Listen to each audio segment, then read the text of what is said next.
So now we're taking a look at the domain of a function. Remember, domain is for your x values. So when we're talking about the domain of a function, it's all the possible x values that you can have and use in the function. We're going to assume for the purpose of this course that our domain is negative infinity to infinity. That's our all real numbers. We're going to assume our domain is all real numbers, negative infinity, infinity. And what we're going to do is we're going to look for a reason for it not to be negative infinity, infinity. And what we're going to come across in this course, and I have it marked as common offenders, are when we have variables in the denominator and when we have radicals. So the reason why variables in the denominator is bad is because our denominator cannot equal 0 because we cannot divide by 0. If I had 2 over 0, that's when we get undefined. So we don't want our denominator to be 0. So we're going to find when that's the case, and we're going to get rid of it. We're going to set our denominator equal to 0 and solve to figure out what we need to throw away. Whatever is left, that's going to be our answer. Okay. The thing that makes the denominator 0 is often referred to as a restriction. If we have a radical and it's an even root, like a square root or a fourth root, if I take the square root of a negative number, I get an imaginary number. So we don't want those. So when we have an even root radical, we're going to check to make certain that what's underneath the house, our radicand, is at least equal to 0. And so I can actually just set that stuff greater than or equal to 0 and solve, and that's going to tell me what to keep. By setting the radicand greater than or equal to 0, I'm figuring out what to keep. If I wanted to find out what to throw away, I'd set it less than 0. And I don't need to do that. It's way easier just to say what to keep. Just like when the x is in the denominator, it's easier to figure out what to throw away. Now, sometimes they're going to combine the two. I'll have an even root radical, and it will end up being in the denominator. If that's the case, then I don't want to set it greater than or equal, the radicand greater than or equal to 0, because I can't have the or equal to part. So instead, I set the radicand, wrong spot, this spot down here. Instead, I have the radicand greater than 0. When I have an even root radical that has an x, and that's also in the and that even root radical is in the denominator, it can't equal 0. It cannot be a negative, so I'm going to just set the radicand greater than 0 and solve. And that too will tell me what to keep. Let's look at our examples. The directions say to find the domain.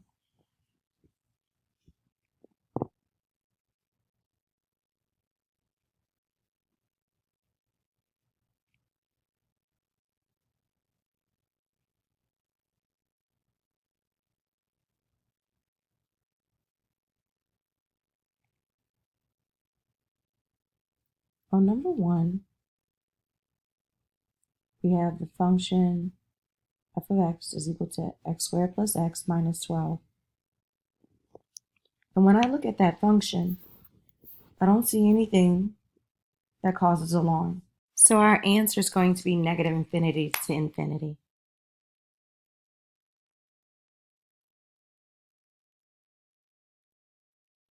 Remember that we're going to assume it's negative infinity to infinity. We look to see if we have any x's in the denominator or any radicals. We didn't have either of those, so there's our answer. On number 2,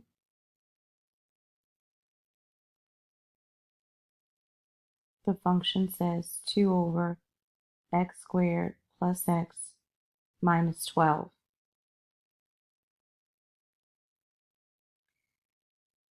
Now we need to figure out when that denominator is going to be equal to 0, because now that same x squared plus x minus 12 we saw in number 1, we see it in number 2, but it's in the denominator.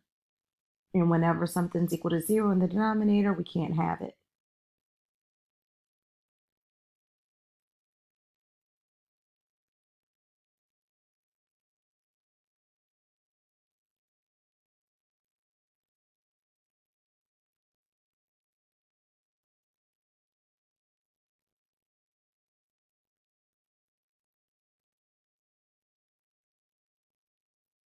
So I'm setting the denominator equal to 0 because I have a variable in the denominator.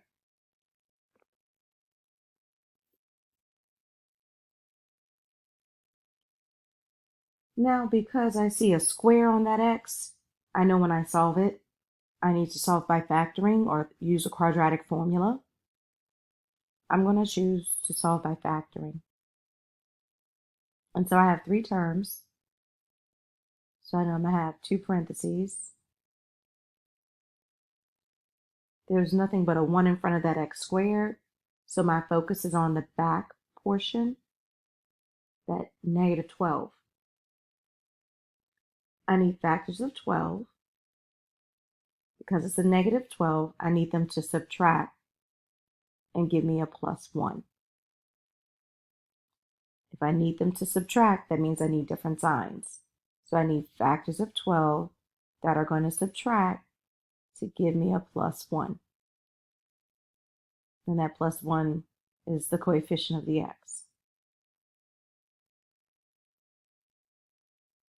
In the front, I know I'm going to have x and x. 4 and 3 are factors of 12.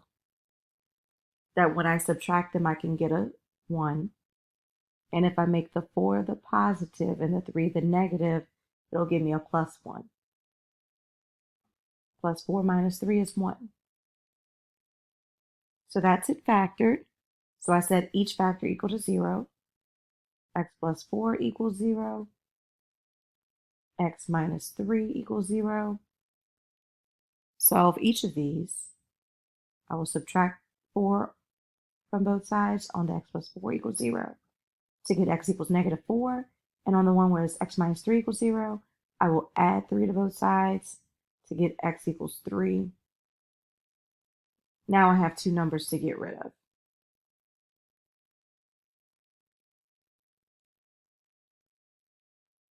Negative 4 would come before 3 on the number line.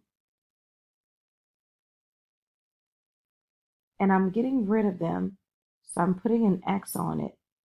Means those are the ones I'm throwing away.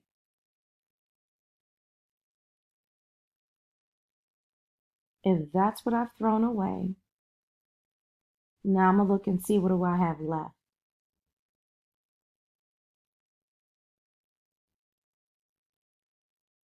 Well, I have this whole side on the left of negative 4 left. So I write that as negative infinity to negative 4. I started my highlighting over on the far left. That's the negative infinity.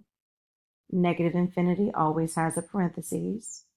I'm stopping at negative 4. There's an X on it, the negative 4, so I can't have it, which means I'm going to use the parentheses. Then I have another area. I have between negative 4 and 3. So I need to write that as well. Between negative 4 and 3.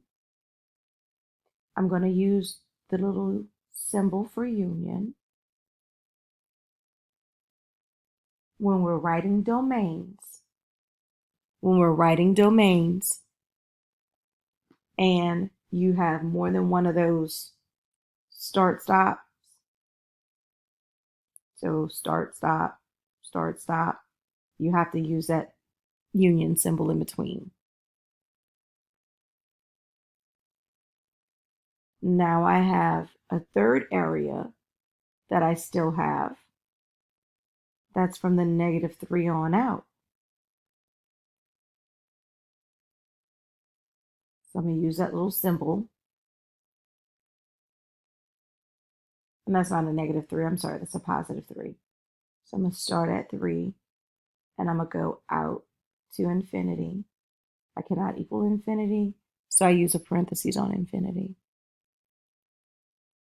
And that's our answer for number 2.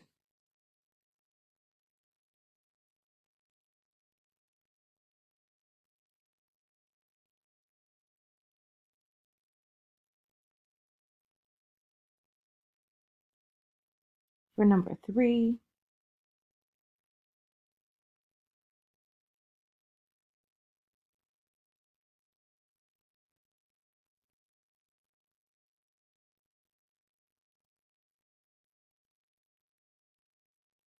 I have 2 denominators.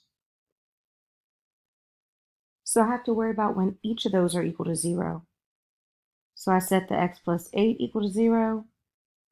I set the x minus 10 equal to 0. And I solve each of those. For the left one, when I solve, I'll get x equals -8. For the right one, I'll get x equals 10.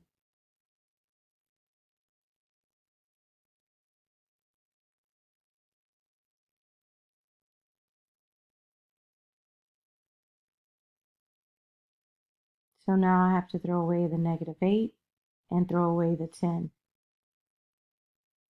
And this number line that I'm drawing is just a visual.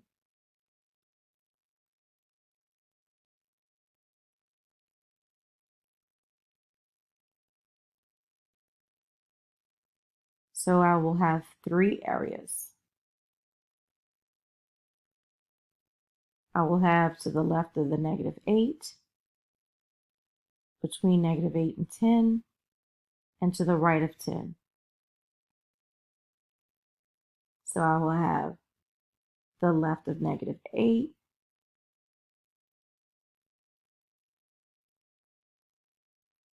between -8 and 10,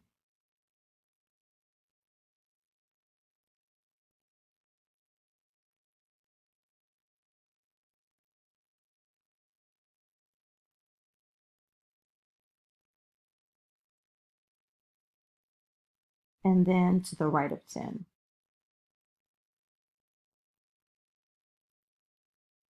And that's my answer for number 3. Look at number 4. We have the square root of 20 minus 4x, which is our function f of x. So this time we see we have a radical in the denominator. We cannot have negatives. So we're going to just find out what's left. So we're going to figure out when it's greater than or equal to 0. And when I say it, I'm referring to the radicand, which is that 20 minus 4x. So I set my 20 minus 4x greater than or equal to 0.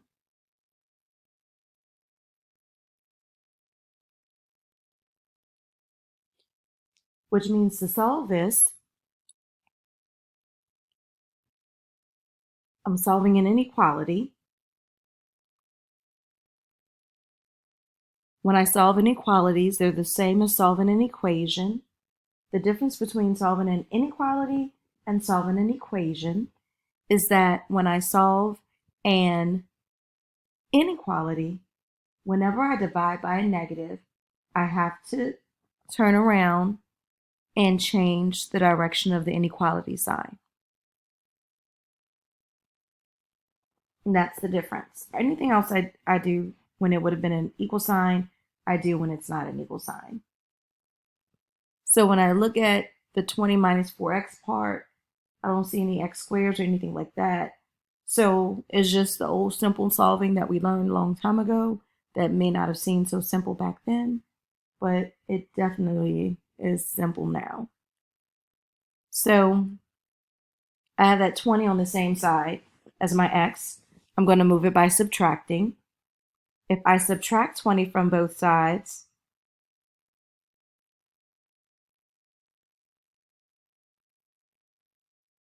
I'll have negative 4x is greater than or equal to the negative 20. I don't have to make any changes to my inequality symbol because I didn't divide by a negative, so I left it alone. Now I need to move the negative 4. I have to divide by negative 4 to solve for x. Because I'm dividing by a negative, I will have to flip my inequality. So the minute I see that, I immediately write that on my paper. Instead of it being a greater than or equal to, it's a less than or equal to. So the negative 4x divided by a negative 4 will give me a plain x, and the negative 20 divided by a negative 4 will give me a 5. So now I have x is less than or equal to 5. And I do recommend, because a number of you, or a number of students, I should say, when they divide by negatives, when they're solving and they go to do the divide by the negative part, they wouldn't have written a line like this. They would have had this line written down, right? They already would have written down the negative 4x greater than or equal to the negative 20, and then they just would have drawn the line for divide and put the negative 4 and done it on both sides. Or they may not have written a new line at all. They may have just came off of the last line.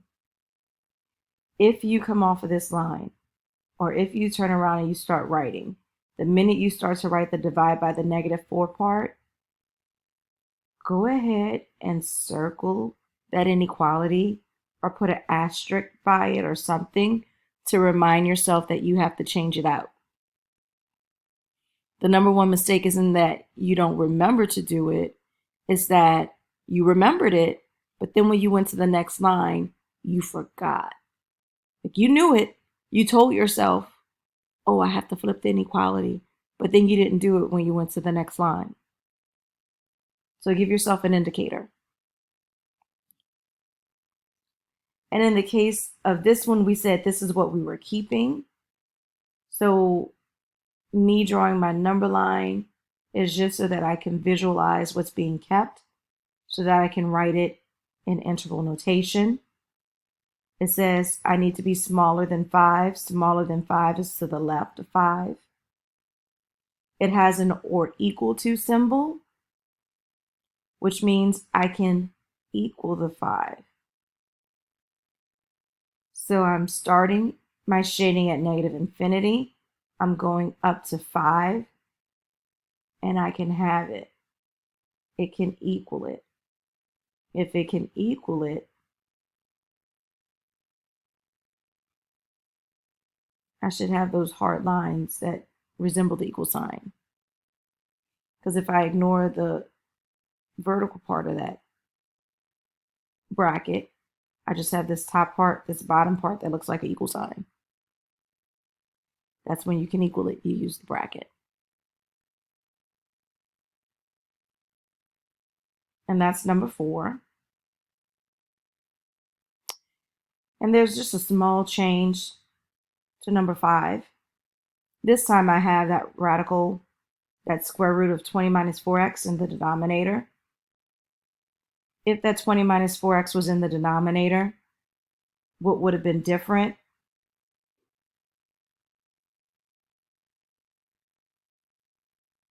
That square root is in the denominator. It's a square root, so I still can't have the negatives, but because it's in the denominator, I can no longer equal 0. So now I set the radicand greater than 0. So 20 minus 4x is greater than 0. When I go to solve it, it's the exact same steps. The difference now is that you just don't have the or equal to part.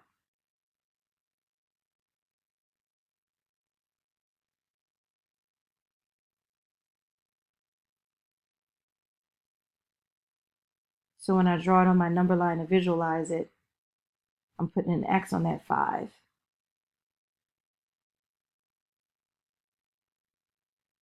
And putting the X on the 5 reminds myself that I can't have it.